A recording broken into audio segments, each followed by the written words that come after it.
It takes a team. What can I say? Definitely, yeah. Okay. Hello, all. Good morning, friends. Welcome to our weekly read and discuss session. We are reading the book Drawing Solutions: How Visual Goal Setting Will Change Your Life by Patty Dobrowlski. We are on page 24. Set success measures, revisit, revise, and calibrate. To build your strategy for creating what you want, you need to be focused and you want also take action. You can wish your life would change all you want, but until you actually step forward to do something to make it happen, everything you long will be simply a pipe dream. Lots of people spend their life dreaming about doing something else. Crossing the chasm that separates where you are now from where you wish you were requires taking a scary first step. Sometimes the first step is to simply draw out all of the images in your head to see what is real and what is not. This process can happen anywhere at any time. I frequently travel on planes where I find my fellow travelers are more than willing to share all sort of details about themselves with me. Why not? They know chances are very slim we will ever see each other again. And because I am naturally curious about people, I like to engage them in a conversation which helps me keep my finger on the pulse of what others are dealing with as they move through life. I'm amazed at how often the person sitting next to me is in the midst of some kind of a major life transition. Out of the blue, they will often start to describe what I have learned to recognize as the telltale signs that their lives need to change. The conversation may start with them telling me that they don't like their job, are confused about what to do with their life, or wonder about their purpose. Sometimes they talk about relationships. Whatever the topic, certain feelings come up again and again in the words they use to describe their lives. Stuck, lost, worried, or wishing they had, did, or was something or someone else. While they talk, I drew a mini map for them, a map just like the one you would create in the next chapter, except it hones in on that one problem you are most focused on. Thus the term mini map. The minimap helps you to refocus and often gives you instant perspective and sometimes instant relief. After just a short plane ride conversation, I would hand my fellow passenger the drawing I created. By the time we parted, we were usually smiling and confident that they were a way to change a part of their life that wasn't working. For me, the people I work with, mapping is the easy part. The hard part is to keep focus on those goals and carry out all the steps needed to transform a desire into a plan. Some maps include desired new realities that take days or weeks to be realized, while others may take years. Staying with the process and working step by step will be easier if you keep track of all the tiny shifts that move you closer to your goals and celebrate each advance you make. The timeline for achieving the goals you depict will be hard to predict. The only thing I have noticed is that the speed at which change occurs seems to depend on the amount of risk you can afford to take. If your goal is to quit your job and you have a family to support, you have to have a solid planning plan before you dump your current job. If you long to attract a new romantic partner, this may end up at the bottom of your list while you sort out the relationship you are in or work to discover the reason you aren't attracting the kind of partner you desire. The more you can define what success looks like for you, the easier it is to know you are on track toward accomplishing one of our goals. I'll stop here. Do you want to go next, Wendy? Where are we on Bill Trust?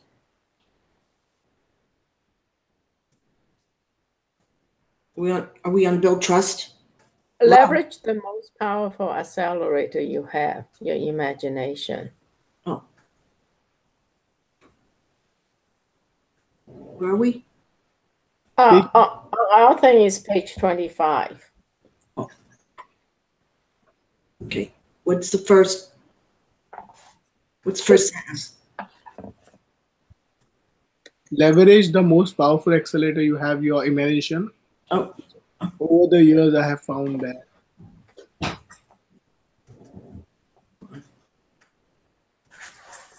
is before build trust.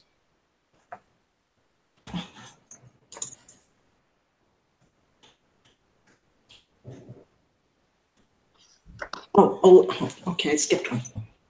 All right, leverage the most powerful accelerator you have, your imagination. Over the years, I have found that when I envision something I want to manifest or accomplish, and then continue to enhance my vision by using my imagination, it inevitably comes to be. Imagining what will be makes the whole process more fun. You are born with the innate of an imagination. When we are young, we use it freely. When children play, they spontaneously create entire worlds of imaginary friends, places, and adventures.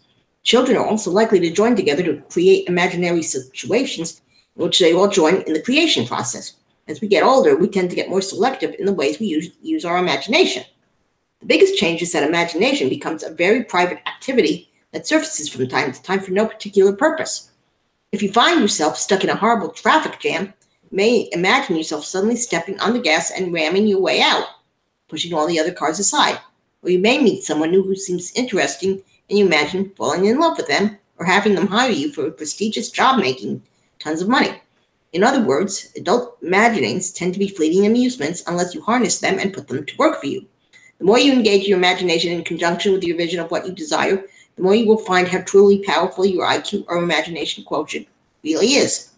Dr. Wendy Massey conducted a number of studies that showed the imagination quotient is one of the key predictors in a child's academic success.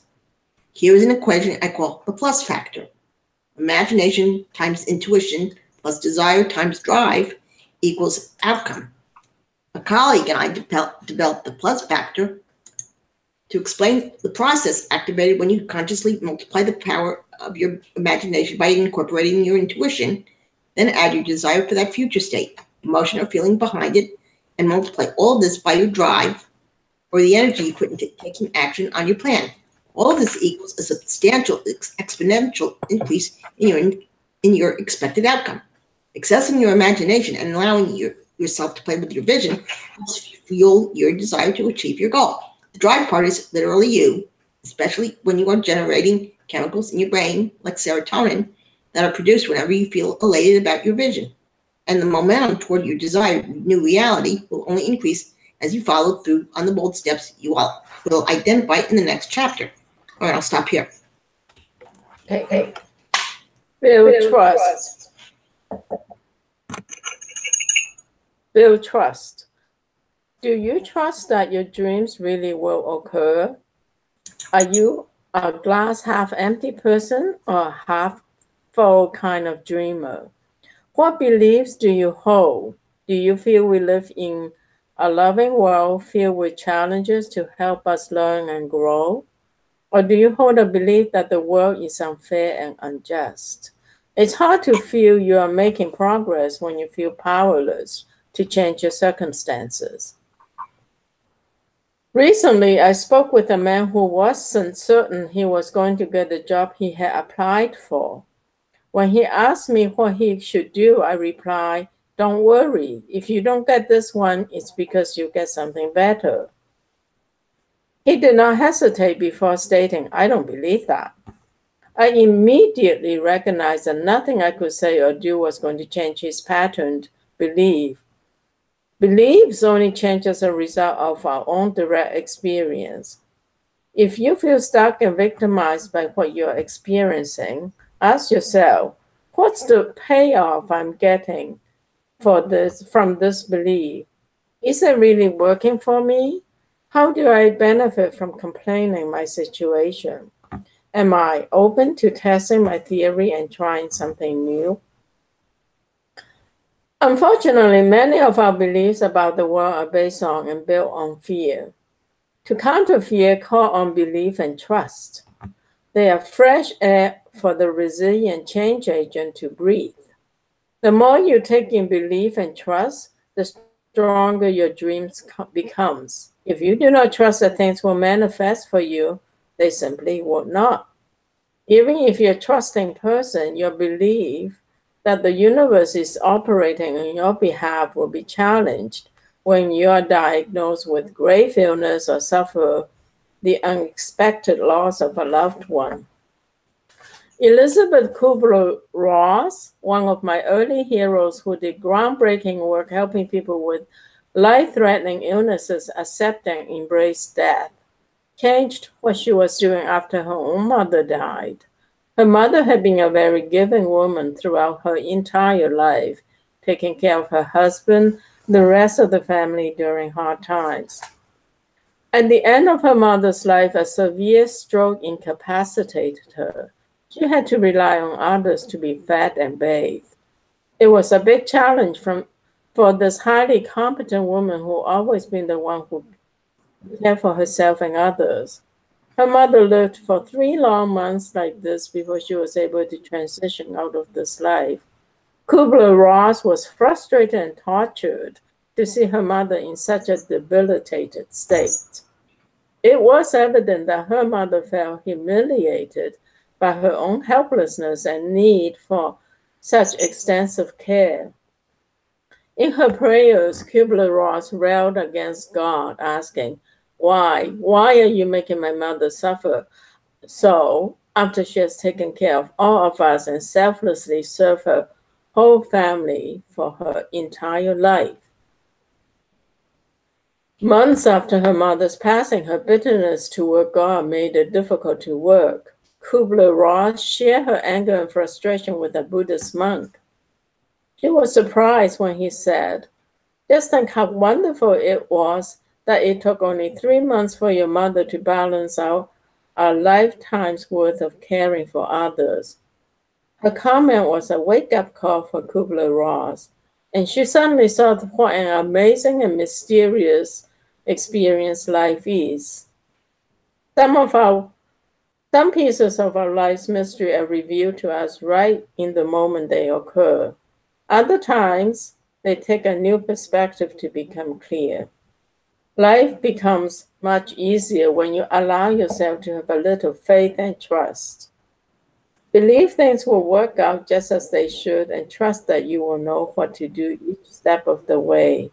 Be curious rather than resistant, and your openness will make room for greater insight.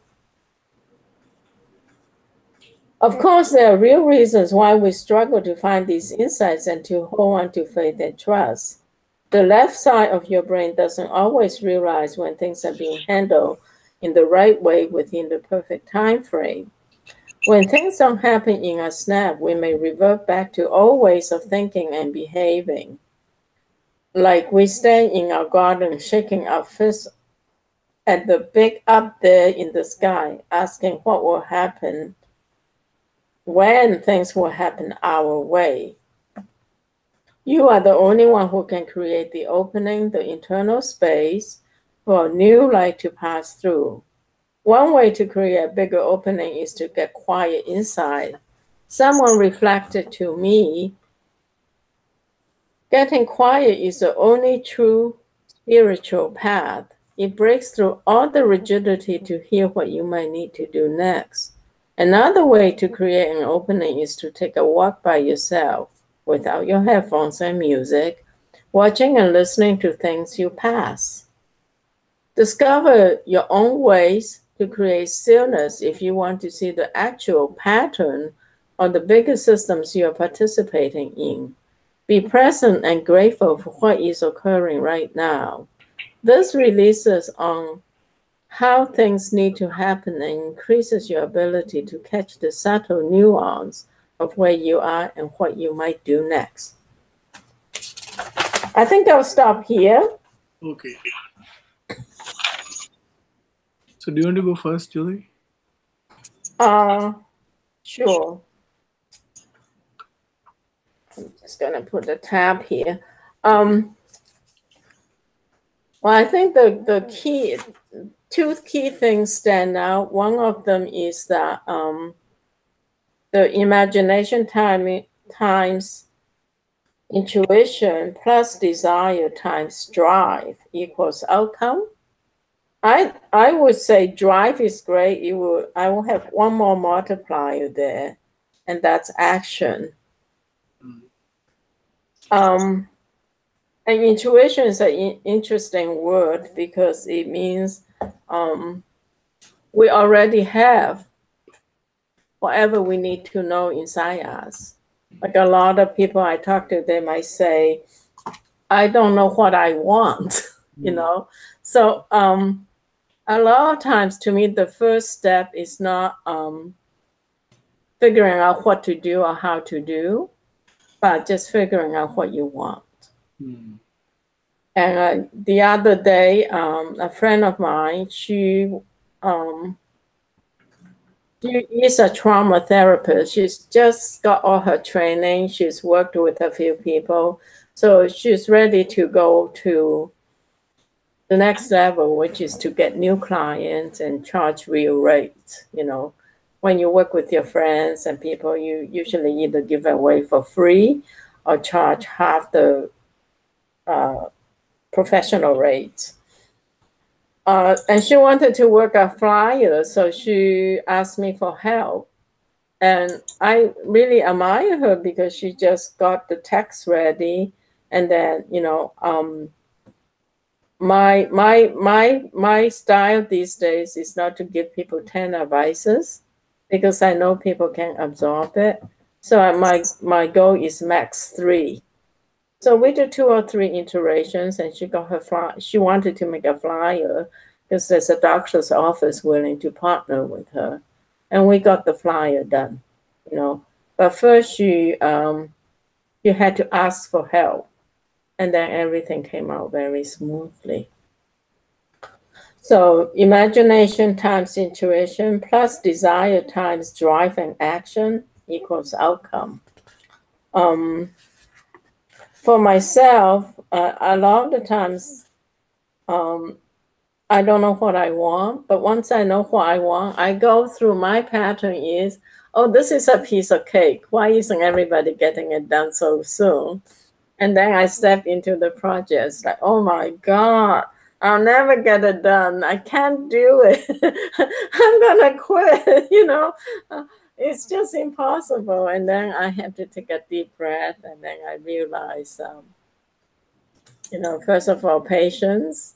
Then I hate to ask for help because a lot of us, I think, who's never growing up as a child, never got help. We don't know how to ask for help. So then I have to remember how to ask for help. And so that's like with the book. At first I thought, oh, I get it done in 6 months. You know, 2 years later, I'm still laboring at it. But at this stage, I'm asking for help. I asked my friend to help me to edit. I asked, I have an action team that suggests what I could do to get it done. And I need to sign on to an online writing group. You know, but it actually takes time to help. So, which leads to my second point is having an optimistic point of view that includes faith or trust, and that things will work out in its own time, you know. So kind of trusting whether it's God or our own sense of the world as it is, our own abilities, or the universe at large. That things happen, like she says, things happens for a reason and it will turn out well. But sometimes there's a time of struggle. So, and for me, a lot of that is about trusting the higher power, but also trusting that I'm there to receive what is there for me to receive, so that I can get it done. So the sense of self, to me, is important to have. Understand that the sense of the self is in context of our community, our family, and even our spiritual beliefs. And then I think that's what she means by, that's how I interpret what she means when she say trust, having optimism, and having some faith that things will turn out well. Thank you. Thank you. That was cool. For me, I think, yeah, I like this imagination and intuition. Uh, but what I heard is like, intuition, that's intuition comes by practice. For example, people say that, uh, like Steve Jobs had a great intuition. Like, yeah, he used to make some decisions very kind of like, so how let's say you take some intuitional decision that comes because you have uh, you have taken enough number of decision, maybe wrong or right, in your previous decisions. So even like somebody said, getting 80% of your intuitions right is a good step, rather than it's better than 50-50. So um, the more, for example, see, the more decision you take, the more you fail, the better your intuition or decision making power becomes. And sometimes people just go uh, and uh, just like gut feeling, that oh, this will work, this that works like somehow. But that's is not just the intuition, but that intuition has shaped over a period of time. Um, so that's one of the part of intuition. Some are really good at it, and some maybe just give up or don't enhance or don't some other factors that involve there. But yeah, so in my case, I have a fair. I think this will happen, and generally is my decision right, but I haven't taken anything like a really very big decision based on intuition. So I don't have any memory of correlating my decision with the intuition part of it.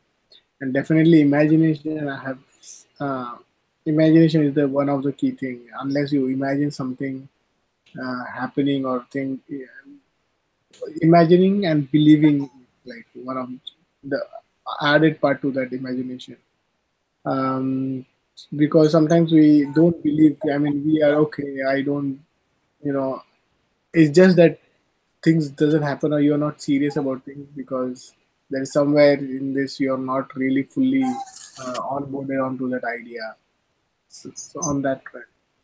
Um, and yes, I think I little bit got the idea of what she meant when sometimes you have to leave it to your fate, or um, you have to trust. Basically, you have to uh, be open. It's generally like it's like when we have a very simple example would be trying out different foods. If you're not open to different cuisine, you would say no, I don't want to try. I'm good here, and those kind of things. So even I mean, we haven't explored, so we don't know, and some people are like really afraid. So one of the thing is, what I had one of my friend from India. So he was so like so what do you call refrain of trying out few different food, that he actually for 1.5 years he was just eating salad when he used to go to a restaurant. Uh, yeah, and that too his favorite Caesar salad, nothing else, wherever he used to go. So that was pretty. So then after it took him for a while, like 1.5, 2 years, then he started trying few things, and then okay with some Mexican because it's very close to Indian, and so he graduated to different types of food. But and for me, I was little different. So I am a person who wants to try something, and I know like sometimes it works, sometimes it doesn't work, sometimes you like it, sometimes you really, really don't like it. So, but it's an experience, and then I was like able to eat everything, and mostly, oh, this is so good, and kind of those experiences. But so I think, yeah, so that's from my side. So I think we little bit touched on flexibility and adaptability, but the next part, but yeah, so that's it from my side. You want to go next, Wendy? Well, for me, one section hit home when she was talking about her mother, Mhm. because my mother was kind of the same way at the end. before she died.